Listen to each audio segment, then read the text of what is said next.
கொத்தமல்லி, பச்சை மிளகா, அரை ஸ்பூன் ஜீரகம், தேங்காய், பூண்டு இதெல்லாத்தையும் 1-2 அரைச்சி எடுத்துக்கலாம்.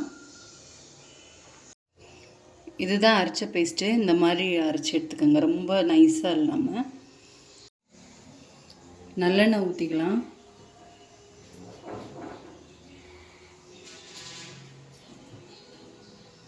கடுகு போட்டுக்கிறேன்,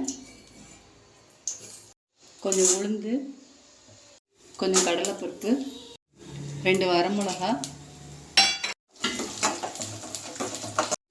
கருவேப்பிலை போட்டுக்கலாம், சேர்த்துக்கலாம்.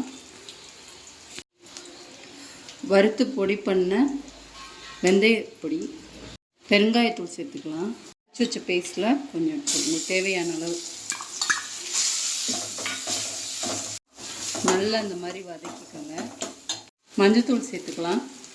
இதை நல்லா போட்டு வதக்கிக்கலாம், பச்சை வாசனை போக.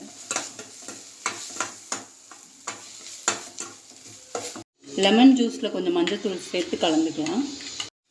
இப்போ இதில் சேர்த்துட்டு ஸ்டவ் ஆஃப் பண்ணிடுவோம். ஆஃப் பண்ணிவிட்டு கிளறி விட்டுக்கோங்க.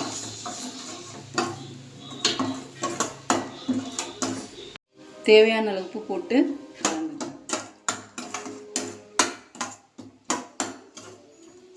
இப்போ சாதத்தை போட்டு கிளறிடுவோம்.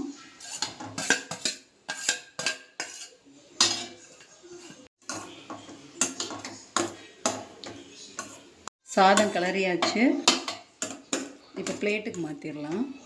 எப்பொழுதும் ஒரே மாதிரி லெமன் ரைஸ் செய்யாமல் இந்த மாதிரி செஞ்சு பாருங்கள், நல்லா இருக்குது.